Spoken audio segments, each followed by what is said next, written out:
Well, hey there. Welcome to the Kim Constable podcast. You can hear the smile in my voice this week, can't you? Oh, it's because I have something really, really juicy for you. So last week I was teasing you and telling you that I have the fabulous JP Sears on the podcast today. Now, those of you who know JP will be like, oh my God, she has JP Sears on the podcast. And those of you who don't know JP will be like, huh? Who? So whether you know JP and are like totally excited, or whether you're like, who the fuck is JP? You have to listen to this episode. So let me tell you a little bit about JP Sears. I remember a few years ago, JP came up, I think, on my Facebook or something, or Instagram, and he's like a ginger-haired, long-haired, right? Not there's nothing wrong with being ginger. Sorry, JP. But he's like a long-haired, gingered comedian.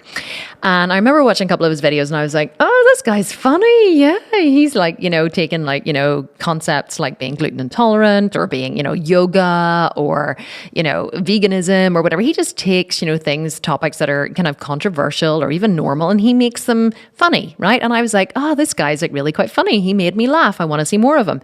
And then the more I watched JP, it only took me a couple of watching a few of his things to realize, oh, this guy's smart, right? I think I got it from the very first episode. Because that makes me look smarter if I admit that, of course. So, but I remember thinking, holy shit, this guy's smart. So I remember thinking what JP does is he takes concepts that everybody knows and understands and has heard of, and he looks at the deeper meaning underneath the concepts.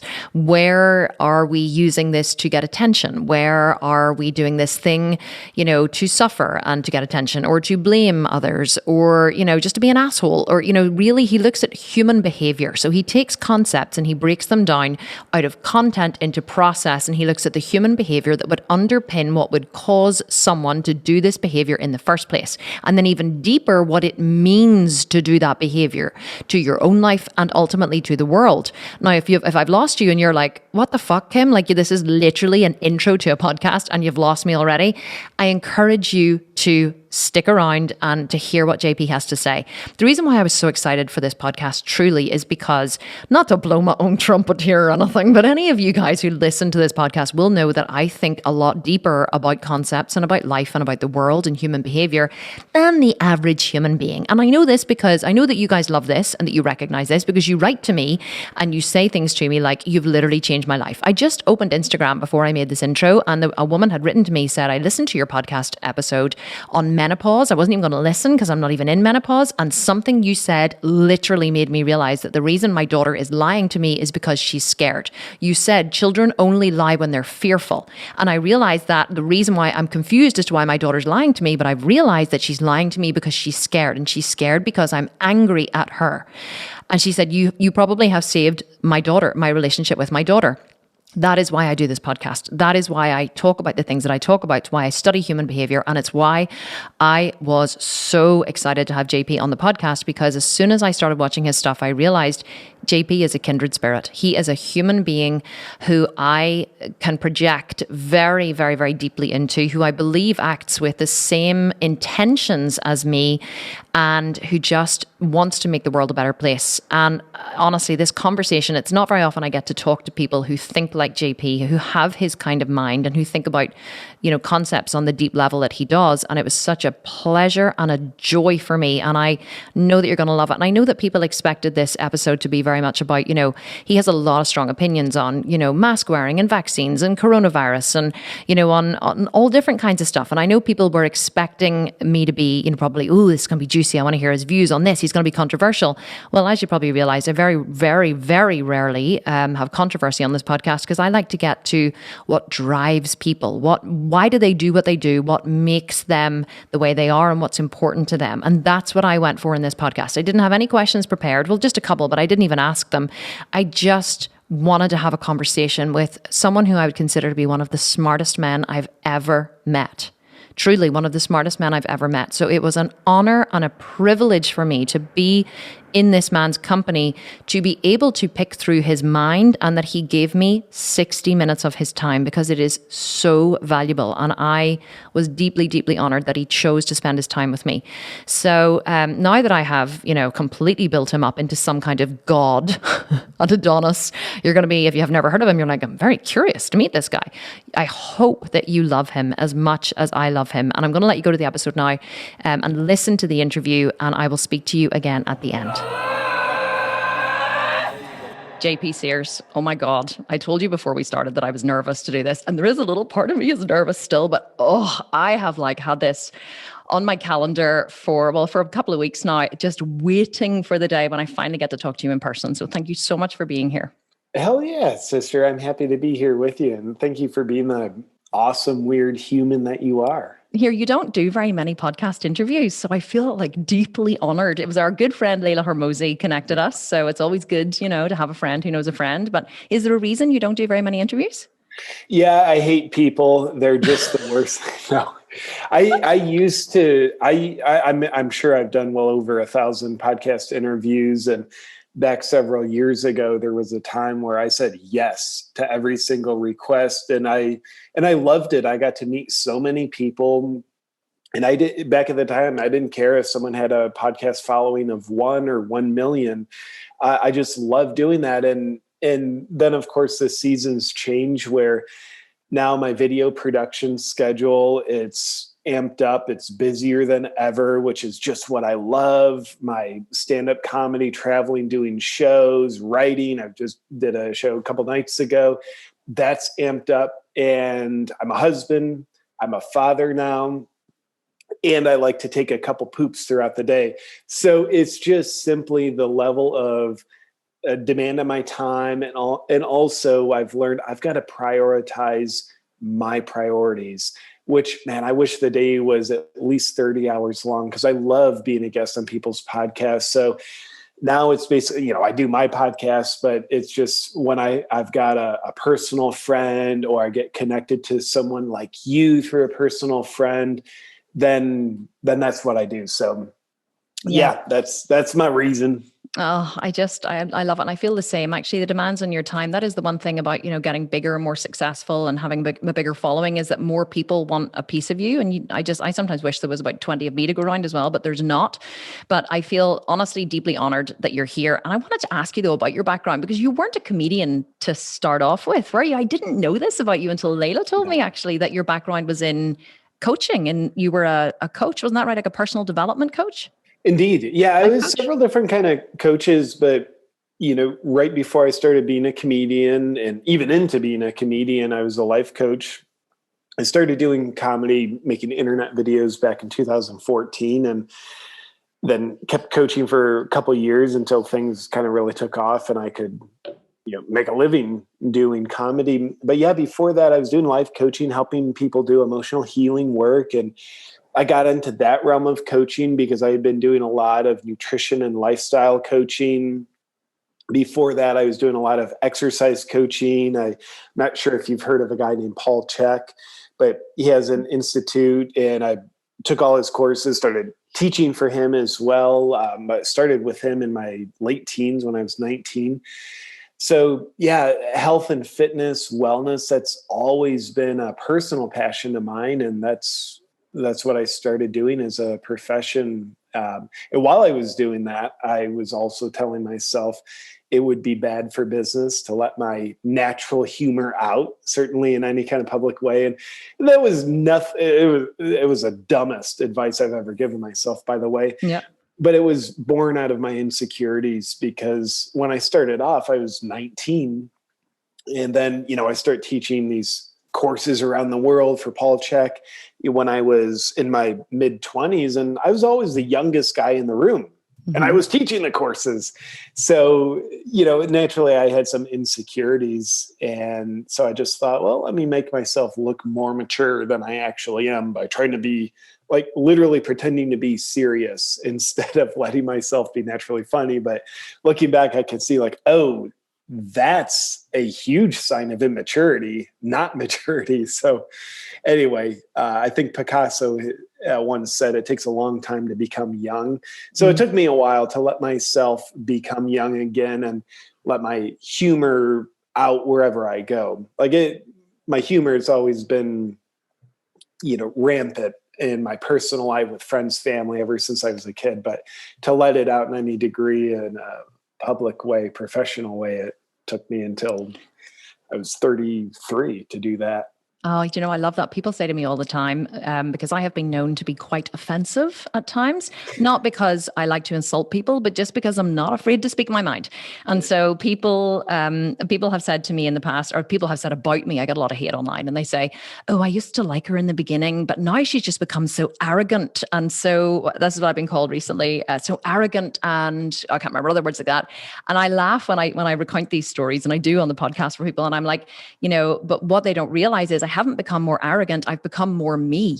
I've become less afraid of offending people. And when you're less afraid of offending people and you're happy to just speak your mind, people assume it's arrogance. They assume that, and it's in wrong in some way. But it's what's quite funny is the more I become me, the more me I infuse, the more unapologetically me I am, the more unafraid I am, the more successful I become, the more people follow me, the more money I make. It's astonishing, isn't it? That people hide from this, but actually it's the thing that you need to do to be successful. 100%. Yeah. Same for me. And if you didn't know any better, you'd think the path to success is to let yourself be as much you as possible. And I think one of the things that we do to weaken ourselves the most is we seek other people's approval. Anytime we're an approval addict, where getting people's approval is much more important to us than us being ourselves. So we modulate. We don't say something that our quick radar says, like, well, that might offend, like my truth, my real self, that might offend them. So let me lock that bastard in the closet, my real self. And I'll say, like, I'll take on a level of chameleon-based dishonesty, say what I think will get that person's approval, because that's the psychological junk food I sustain myself on. We've all been there. The question is, when do we grow up out of that? And it's weird, that backward mantra of the approval addict is to be successful, I can't be myself. And that's the immature psychology that is human nature, but it's also human nature to grow beyond that. Just like it's human nature to not just crawl for the rest of your life, but you learn to walk. So human nature then has us hopefully allow ourselves to evolve to a place where we realize, oh, my path to success is to let myself be myself, not hide my true self in order to get people's approval. And then the other cool thing, because you inspire this, seeing how you live, Kim, is realizing when we're just like being Mr. and Mrs. Nice Guy, saying all the right things to get people's approval, people don't like us. No. Because they don't know us. They might like the facade that we're pretending to be, but they don't fucking like us because we're not exposing the surface area of our true self to them. Probably because we don't like ourselves. That's why we hide our surface area of ourselves from even ourselves. But then when you go through life and you through all the cuts, scrapes, bumps, bruises, traumas, you emerge kind of like the phoenix rising. You emerge from the flames of what you've been through, and now you're able to be yourself to a relative large degree of time. Then people can actually like you because you're presenting who you actually are to them. So people that resonate with you can find you and truly like you. And will some people get offended by you? Like, yeah, if they're looking for approval-based relationships, yes. But the cool thing is nobody can like you until you express who you really are to the world, in my opinion. It's so beautiful. And you know what I want to know though, okay? You don't get to have the kind of self-awareness that you evidently have, well, without a lot of deep personal work and training, but also I'm dying to know about your childhood. What kind of parents did you have? Like, have you connected a lot of who you are now to experiences that you had as a child? I'm really into child psychology. So I've studied it a lot. So I'm really interested in people's childhoods. Yeah, I had the worst parents, and they were just terrible. No, I just say that in case they're listening. No, my parents were, they were great. So, I've done a bunch of inner child work as well. So I'm guessing you and I could talk for just dozens of hours. So my childhood, it wasn't without challenges. On the surface, life was good for me. And underneath the surface, there's a different story for everybody. There's family secrets. There's, um, alcoholism. There's my parents would split apart, get back together, split apart, get back together. So, um, I think at the time, my childhood wounds and traumas, I didn't know I was getting, wounded in traumatized. But looking back, and certainly a lot of the work I've done and mentors I've had who have helped me recover some of my lost past self, I realized I grew up way before my time. I tried to be the parent to my parents, in the house that would certainly feel unstable at times. I tried to bring the stability to the world around me. And part of how I did that is I would hide my emotions from myself, certainly, but also people around me, because it's kind of like, it doesn't feel to my child self. It's like, it didn't feel like there's the stability for me to be unstable and feel emotion, feel broken down, feel afraid. So I cut off a lot of emotions to try to give myself, my family, a sense of stability. Not that that works, but as a kid, No. Mm-hmm. that would be the program I was running. And then, something else I know I did a lot of as a child is I'd compensate for my pain and insecurities by making people laugh. Because, at the core of a lot of my wounds is a sense of I'm not worthy. Yet what I found was if I could make someone laugh, they're smiling at me, they're blaming me for why they feel happy for a minute. That would make me feel worthy. Of course, that's not sustainable. It doesn't come from within, but I'd get a temporary gratification of I'm worthy. Look, I made them laugh. They like me. I got their laughter is a form of approval as well. I was very much an approval addict as a kid, and I pretend like I'm still not, but worked on it. Hopefully I'm less. So because it's not sustainable, I would get a lot of repetitions of always trying to make my parents laugh, teachers laugh, friends laugh. And of course, part of that was cool, this is actually a source of joy as well. But it was also a way I was compensating for pain and low self-worth that I didn't know how to deal with directly. So instead, I tried to escape it by compensating for it by always being funny. It's funny. I remember somebody saying to me years ago that your biggest weakness is also your biggest strength. And I thought it was beautiful because she at the time always struggled with her weight. She was a very successful businesswoman. She had a company that turned over more than $4 million in its second year of business. It was a weight management company, but yet she continually struggled with her weight. She yo-yoed up and down. And she said, your biggest weakness is your biggest strength. And I always thought it was a beautiful way to put it. I'm similar in many ways. I don't make people laugh, but I had seemingly on the surface, wonderful childhood, but a lot of trauma. Parents, very messy divorce, was sent to boarding school at age 7, a very strict boarding school, a lot of rules, a lot of control. And so I grew up wanting to protect the world and wanting to make people feel good because I felt so insecure a lot as a child. I was the youngest, but I always took care of my older siblings. I was always I wasn't responsible as such, and so a lot of the work that I do now, people will say, oh, Kim, what you do is so incredible and how you take care of people and look after people. But it really just comes from a real deep sense of wanting to take care of, I want to give people what I always felt I was missing as a child, that feeling of security, of feeling whole.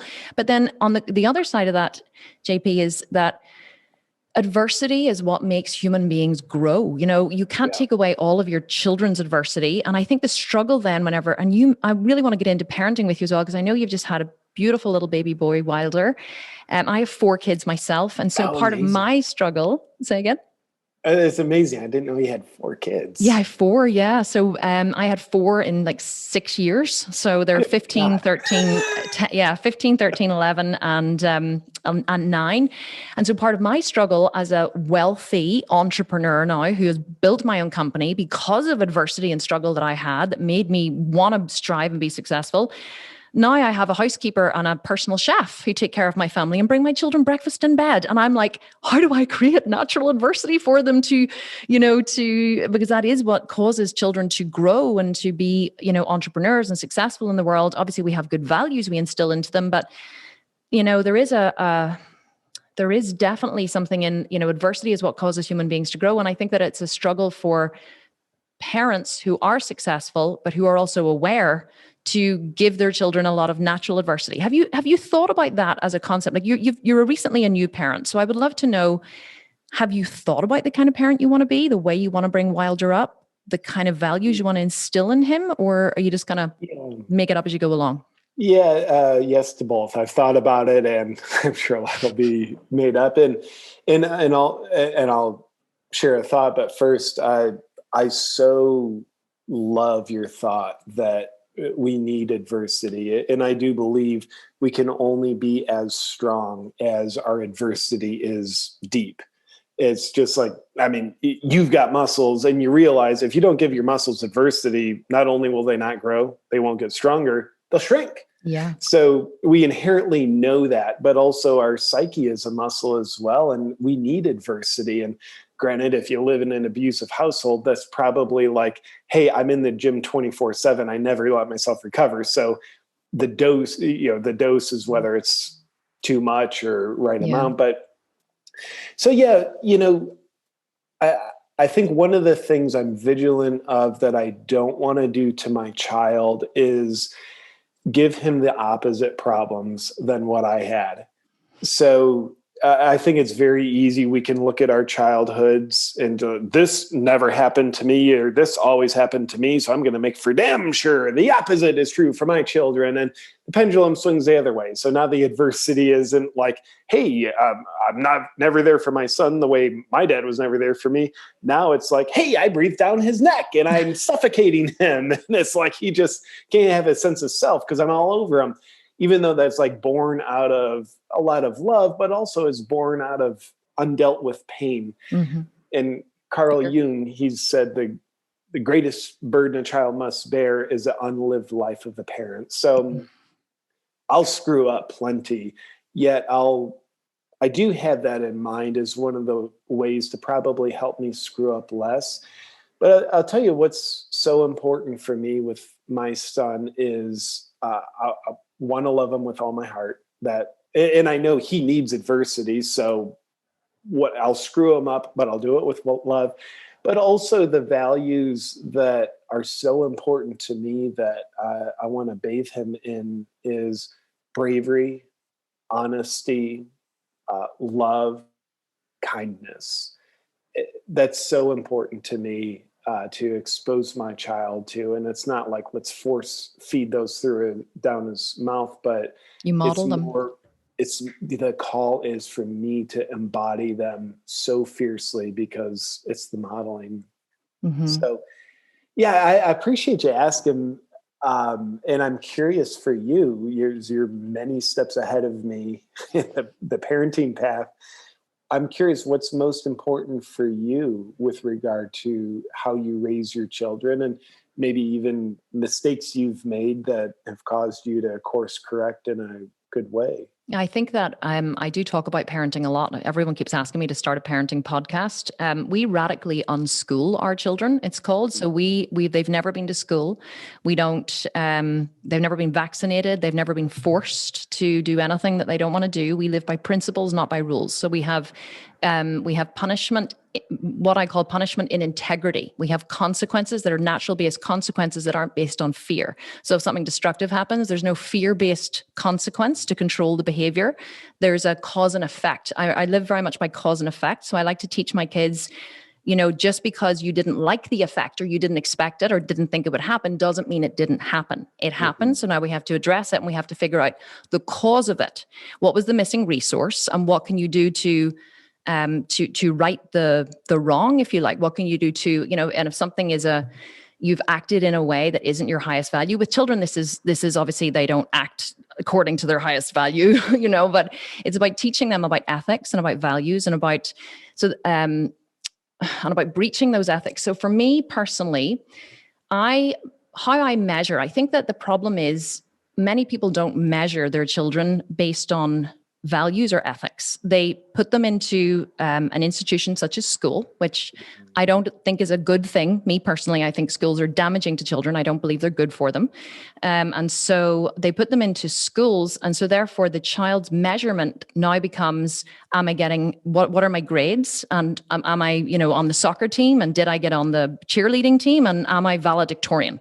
And so those are very external measurements of success, which really aren't anything to do with the human being. So for me, because we don't send our kids to school, my measurement for my children is very different. I ask myself, not are they succeeding at math or geography, or because we don't do any curriculum with our children whatsoever. They learn through living life. They're self-taught readers, writers, mathematicians, all of those things. We've never given them one single formal lesson ever. So for me, I say, are they critical thinkers? Can they look at data and evaluate it? Can they, are they good problem solvers? Do they know where to go to get an answer to a problem that they have? Are they kind, generous people? Do they understand their effect in the world? Do they understand how their behavior affects other people? Are they liars? Do they understand the consequence of stealing and lying and what the effects of those are and why they're bad? Do they understand good and bad? Do they have a conceptual understanding of good and a conceptual understanding of bad? So I look at them and I evaluate them very differently. And are they happy, joyful individuals? Like, I think the world has enough doctors and lawyers and accountants, and really, like, I don't see that as a measurement of success. My measurement of success for my kids are they happy? Are they joyful? Are they purposeful? And are they good human beings? If they want to go and live in the bloody wood, and in a hut that they make for themselves, which my 12-year-old tells me or my 13-year-old tells me he does want to do, I'm like, well, you go and do it with joy. But whatever you do it purposely and with joy, and don't harm anyone in the process. Yeah. So I'm so happy for them to just be who they want to be. And as long as they are being that way, I feel I'm doing a good job. So that's freaking so awesome. And I'd love to be one of those people saying, yeah, Kim, you should start a parenting podcast. I don't know. I think that we don't think deeply enough. I always say that there should actually be, you're not allowed to drive a car without, taking lessons and setting a test. Why? I actually believe there should be some kind of parenting test that you need to take before you become a parent, because we're raising human beings here. Yeah, man. Until my son was born, I never got it. But him being born is just the most spiritual experience of my life. And that's when I got it. Like, wow, this is a human being, an expression of God. And I am the chosen steward of this most precious being. And I'm grateful.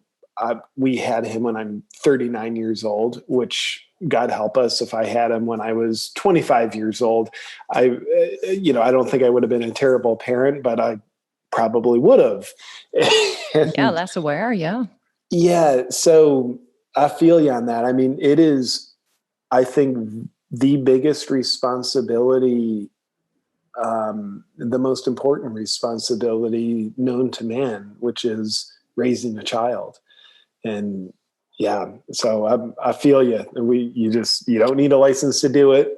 No. Not for government regulations, like let's restrict. But I think the reverence for the being the spiritual guide of a human being, I think a lot of us in society would do well waking up to how profound that is. I always say to people, I was talking about today, actually, we had a team meeting and I said, oh, that we actually have just hired a new PA.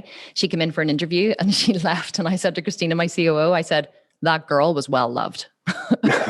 As a child, she was well loved. Like, you can tell she was well loved, And I think that if we loved our children deeply and we truly appreciated what it meant to be a parent, what it meant to shape the life of another human being, I think that we would, if we truly understood our own effect in the world on a deeper level, the world would be a very different place. But I guess that this is what you do, and I want to get back to it. This is what you do through your comedy. And I think that what many people miss about you, which is why I was so delighted to talk about it. Have you ever seen the movie As Good as It Gets with Jack Nicholson? Oh yeah, it's been a while, but I have. Do you know at the very end where he gives her like the ultimate compliment and he goes, the way I watch you bring people food and they just met the greatest woman alive. And he goes, and it makes the reason why it makes me feel good about me because I get it. That's kind of how I feel about you.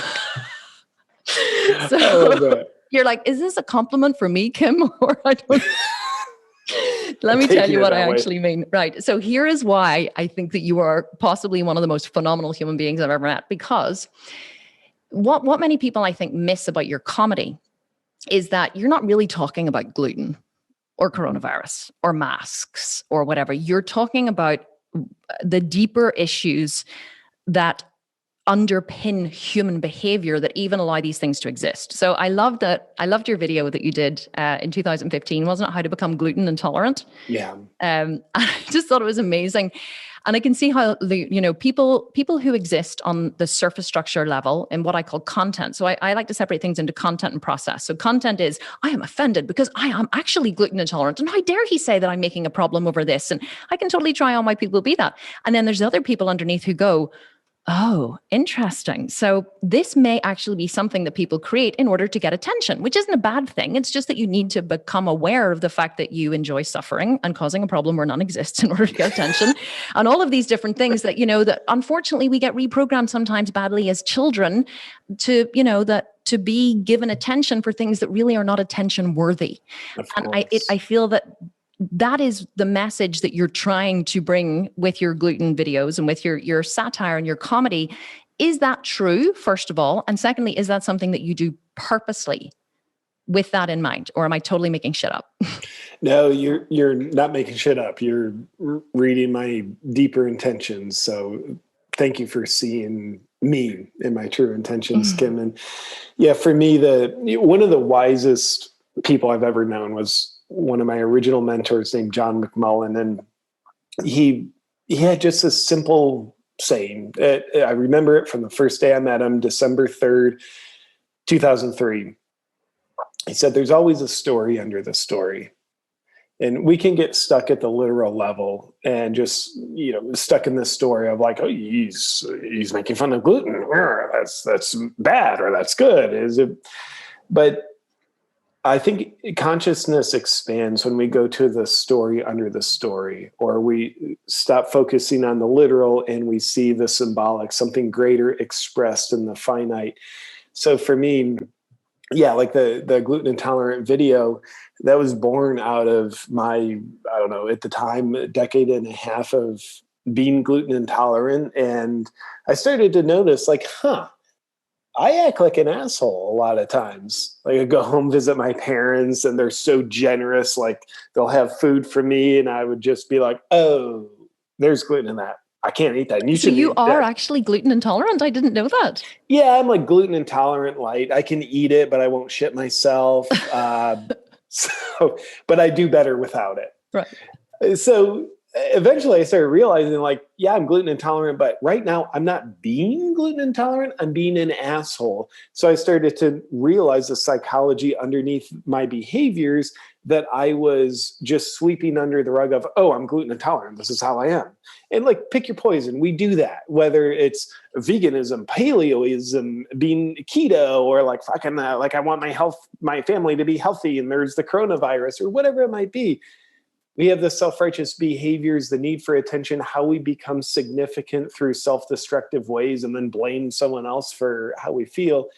So that's the underlying human psychology, dare I say the underlying undealt with human psychology is typically what I'm poking at in the videos. And certainly the past year, I've been doing a lot of videos on something to do with the coronavirus pandemic, things like that. And though I have my own opinions about the literal aspects of the lockdowns, coronavirus, all that stuff, the videos are about something more, just like you're pointing to in one of those things I like to point people to is feel this blind obedience you have in your psyche. What is all that about? Feel this spot of a lack of self-responsibility. What's that all about? What makes you that way? And when you're singing the gospel of fear, like, what's that all about? How are you getting your emotional needs met through fear? And this spot over here, feel about like how you haven't actually thought about this issue, but how you've taken on board what you've heard 9,000 times on the news.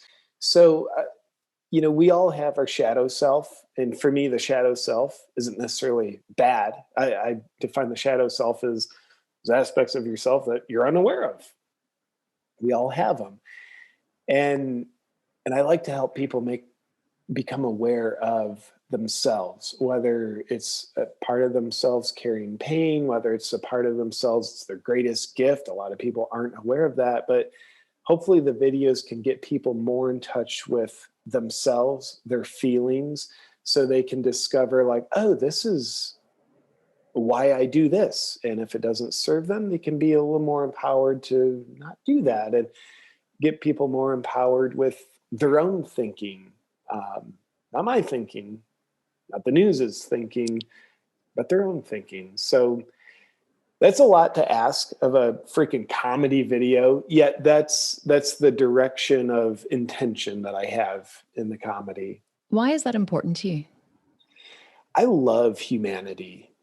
And one of the people that falls into the category of humanity is me. So I'll own everything I just said about the intention of my videos. I freaking need.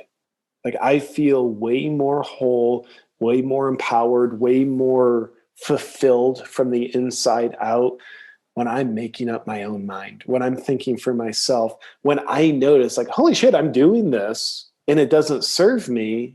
And here's why I'm doing this. I'm being a slave to something that helped me in the past, where I create self-victimization to become significant, but it's like, doesn't serve me anymore. So I need it.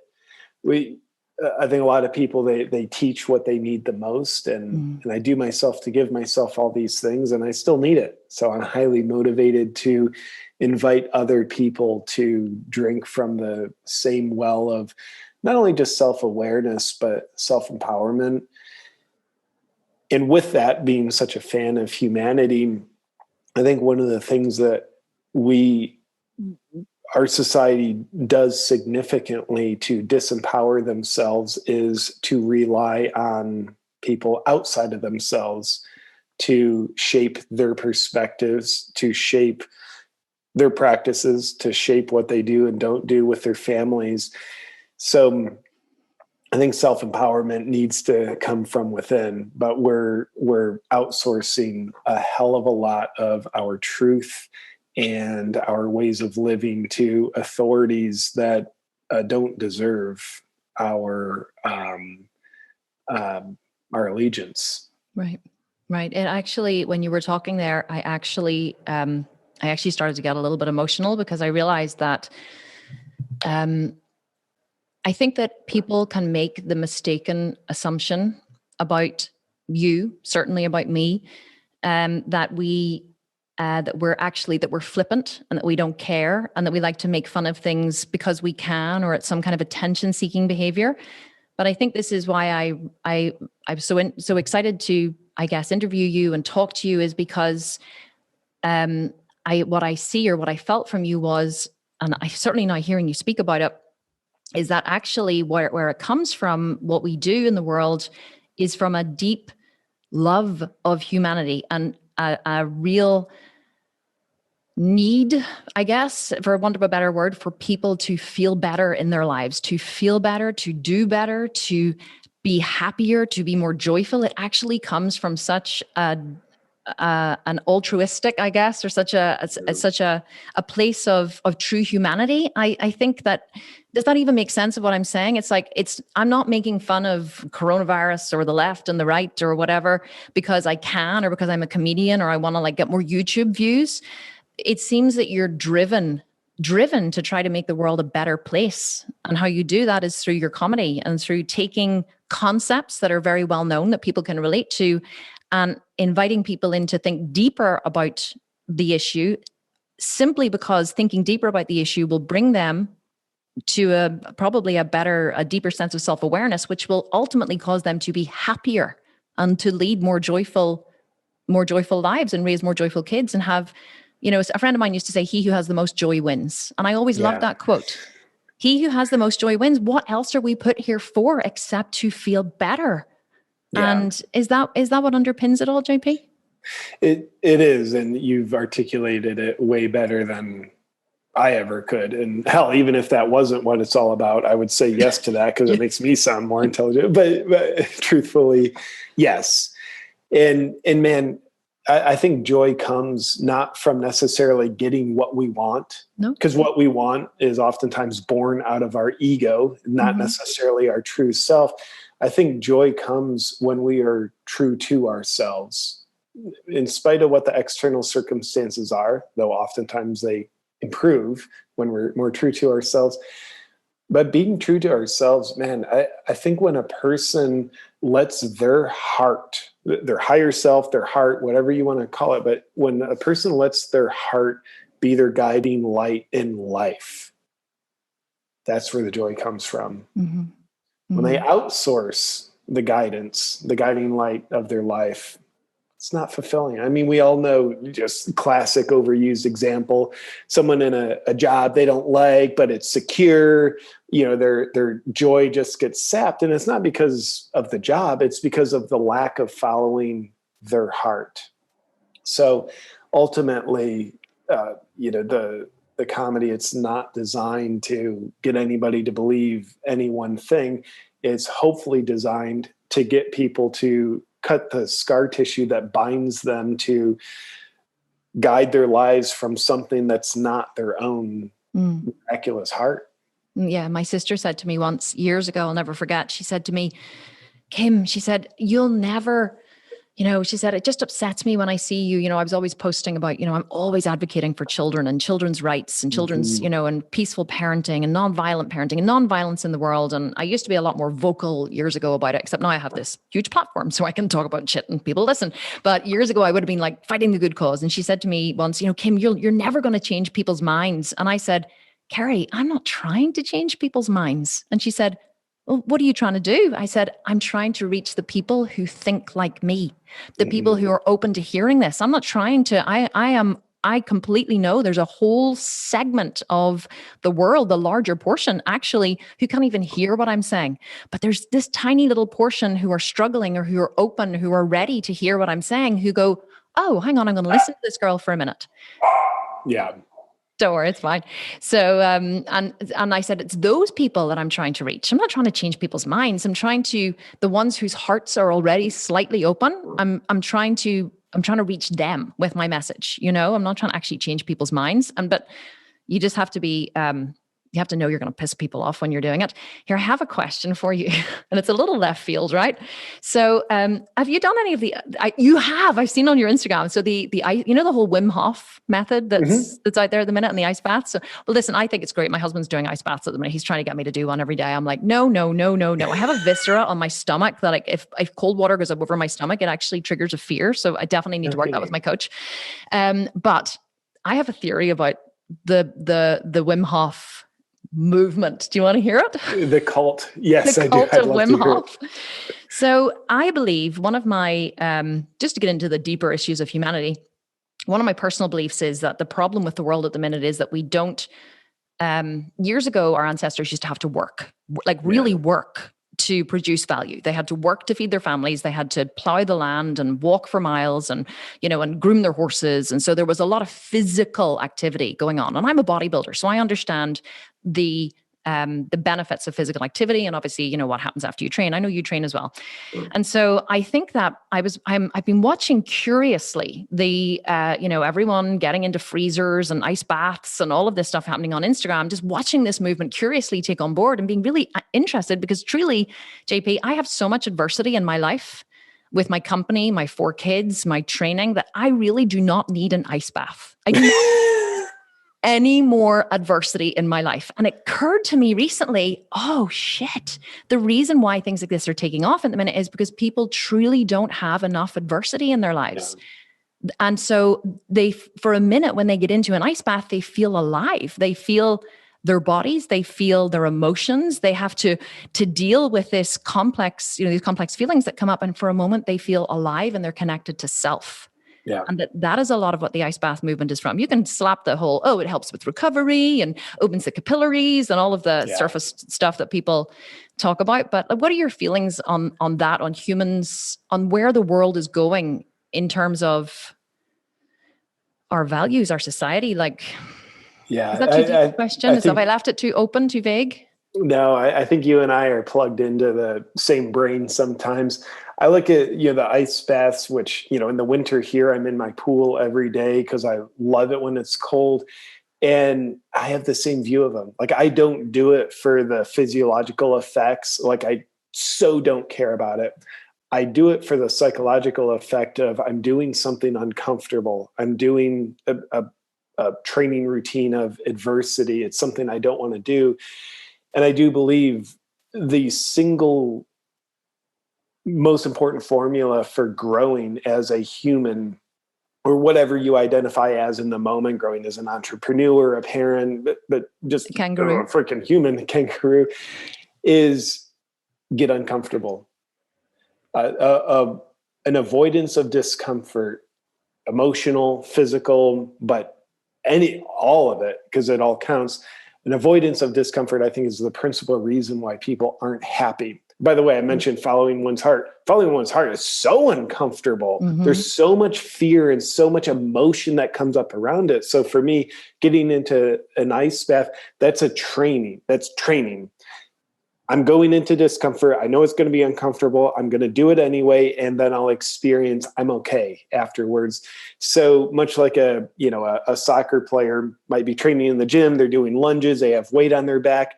They're not doing that to do better lunges in the gym. They could give a shit about their performance in the gym. I could give a shit about the pool. What I love is the carryover into the field of play of life. So that soccer players doing it, so they're more capable on the soccer field. So when there's a moment where they can enter the zone of discomfort or avoid it, they'll have trained themselves. I go towards discomfort and I'm better equipped to get through it. So that's why I love to do it. And you mentioned if you have a lot of adversity in your life already and you've got the mindset of, I don't avoid it. I fucking go into it. I walk into the flames.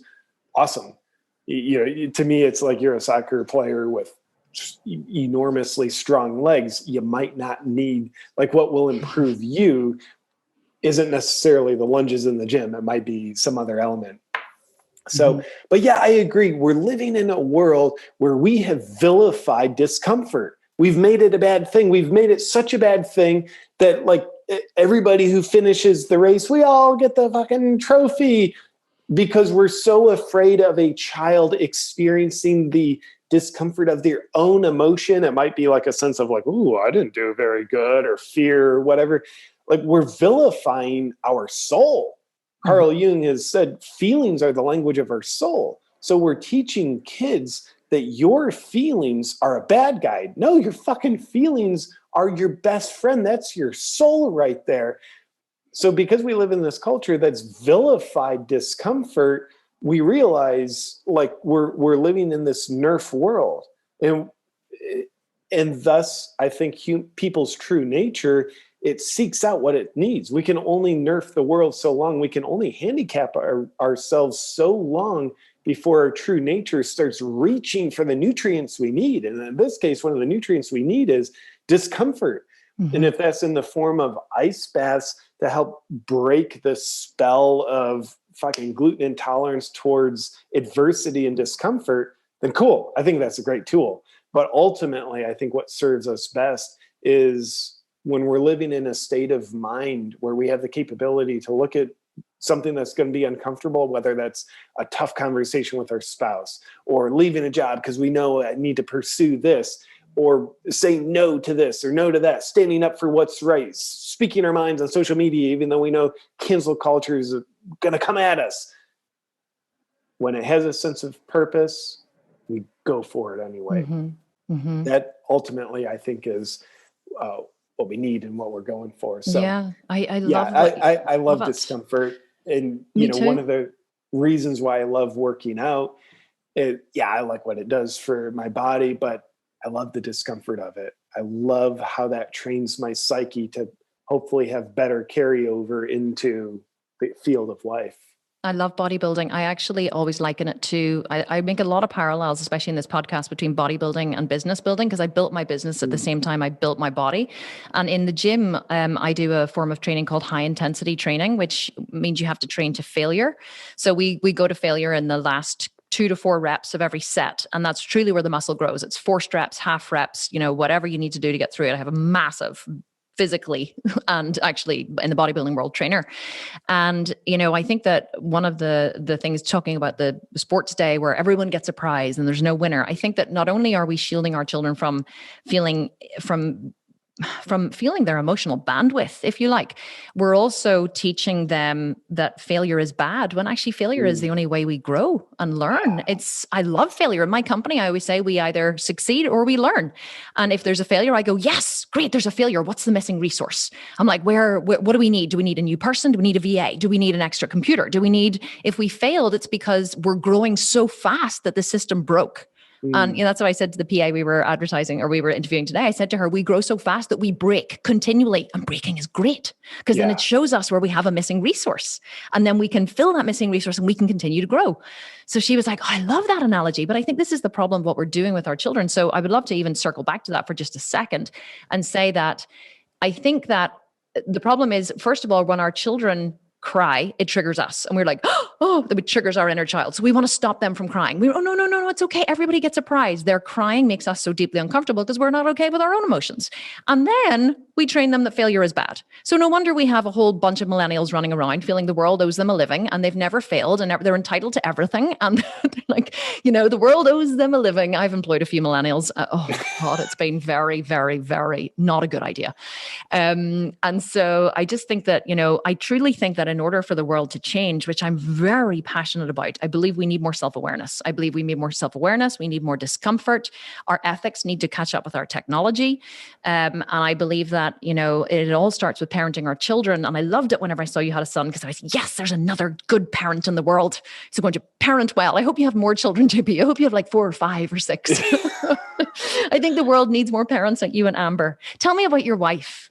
I was like, I can't believe we've been on for like 50 minutes. So tell me about Amber.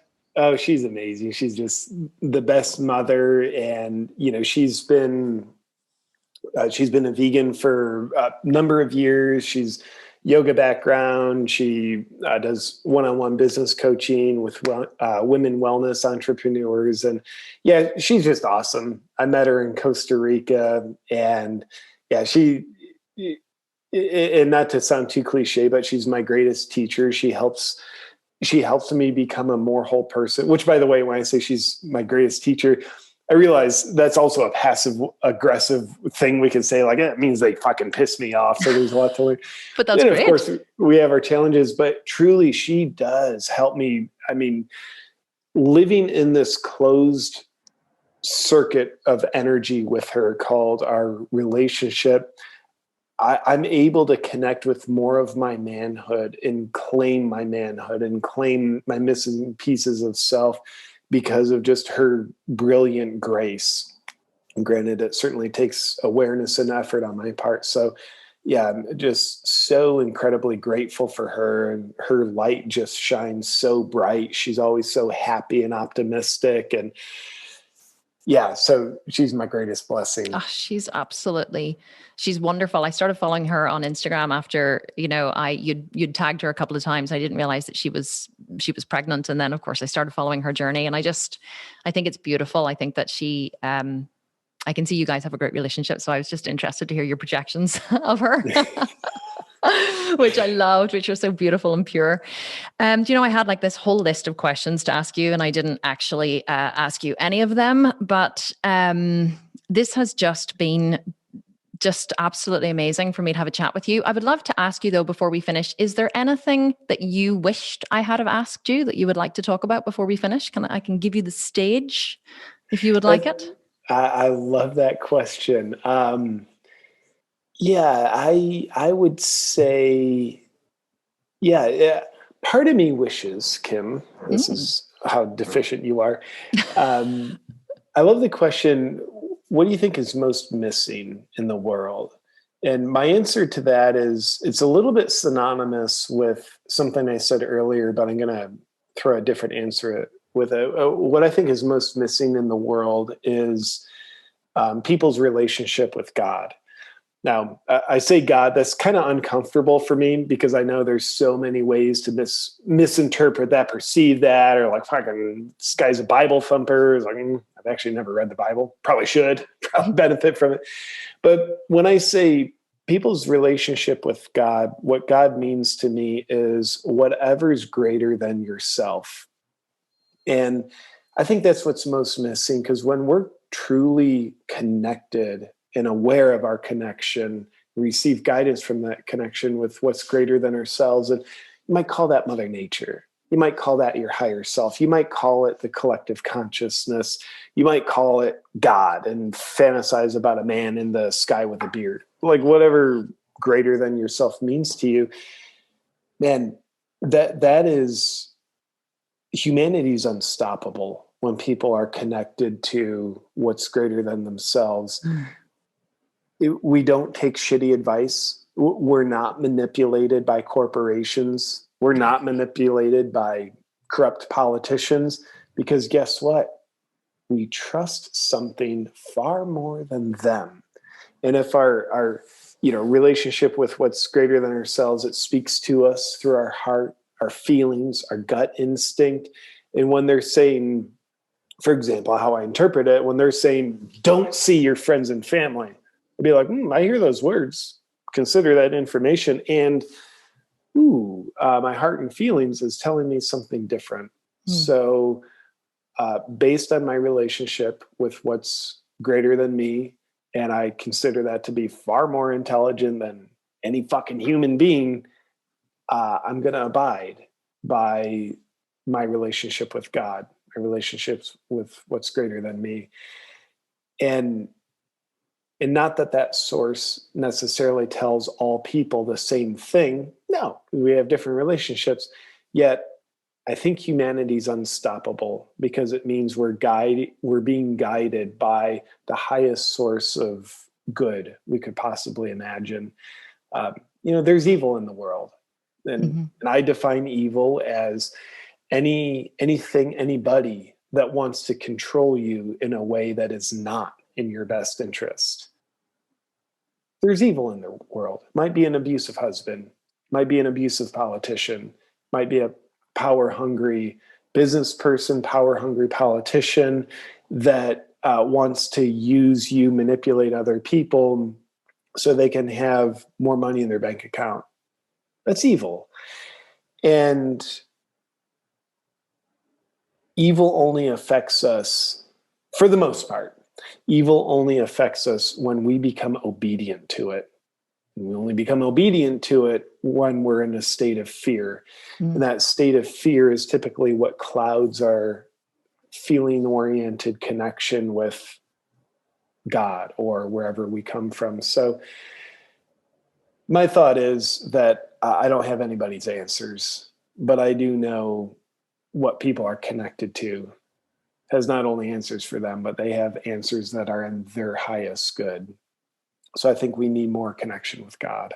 I love that. I love that. And my interpretation of that is more critical thinking skills. People always say to me, you're so defiant, you don't obey the rules. And I go, no, understand, when information comes in, I evaluate it. I don't naturally go, well, I'm not doing that because they told me to. I go, oh, interesting. Okay. So they've said that we need to do this.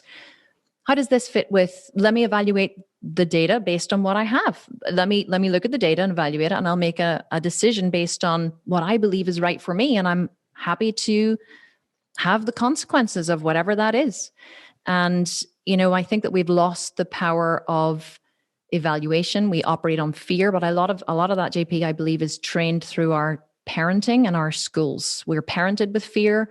We're taught with fear. We're trained to obey fear. We're taught what to think, not how to think. Yeah. I think if we concentrate on teaching our children how to be critical thinkers, which the government does not want you to do, by the way. They don't want critical thinkers because, imagine if everybody thought for themselves. Imagine what the chaos that there would be in the world if people actually could think. Or the freaking peace in the world. I know. Well, which is the funny part, really. But and that's chaos to them. I get chaos. So I love that you finished with that. Thank you so much. Thank you so much for being here with us. You've no idea. I've had thousands of people message me on Instagram, go, when is the interview? Are you going to do it live? Can we watch it? When's it going to go live? So because people are gagging for it, it's going out next Thursday. So we're going to put it out really quickly. Do you have anything else that you would like to promote or tell my audience about? Where can they find you? Do you want to promote any of your comedy stuff or your nights? Anything at all? Sweet of you to even ask, Kim. I would just simply say you can find me. My website is awakenwithjp.com. I've got my Awaken Warrior newsletter list you can sign up for if you want to be super connected with me in spite of any censorship. So awakenwithjp.com is a good spot to connect with me at. And on Instagram as well, Awaken with JP? Yep, Awaken with JP across everything. Yeah, and we're going to link to everything in the show notes as well, so they can just click on the show notes and find you. JP Sears, this was an honor and a privilege. I know I'm like brown nosing all over you, but really, truly, it was really nice for me to have a conversation. So thank you so much for making my day. Thank you, Kim. Such a joy to talk with you, sister. And I will chat to you soon. Now, please tell me that you loved JP as much as I do. Wasn't he just the most spectacular human being? I just loved hearing him talk about his childhood, about why he does what he does, about, even the fact, it never even occurred to me that actually the reason that he makes the videos in the way that he makes them and he uses comedy as a vehicle was to really make the world a better place, because he has this in himself. He's ultimately a scared little boy, underneath it all, back to his childhood. And he's just trying to make people feel better through being more aware. He's trying to raise awareness because he realizes that by raising awareness, you live a more joyful and purposeful life. And that's why I do what I do as well. And so, it was just one of the best hours of my entire life, I have to say, talking to someone on JP's level with such awareness. So if you're listening to this, JP, which I hope you are, thank you so much for choosing to spend your time with me. It was truly, truly joyful. You definitely brought more joy to the world, JP, today, to my life and hopefully to the life of my listeners.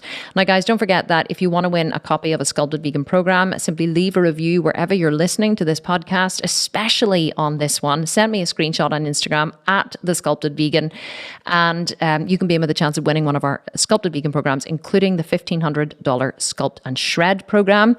And all that is left for me to say now is thank you, JP, for coming on the podcast. Thank you to you, my listeners, because without you, there would be nobody even listen to these podcasts and no reason for doing them. And I wouldn't get guests as good as JP. We actually have Jordan Peterson coming up as well in a few weeks. So I know you're going to want to tune in for that one. And all that's left for me to say is goodbye. Hope you have a wonderful week. I love you. I appreciate you. I think you're all wonderful. Wherever you are in the world, take care. Have a joyful week. And I will speak to you again on another episode of the Kim Constable Podcast. Bye for now.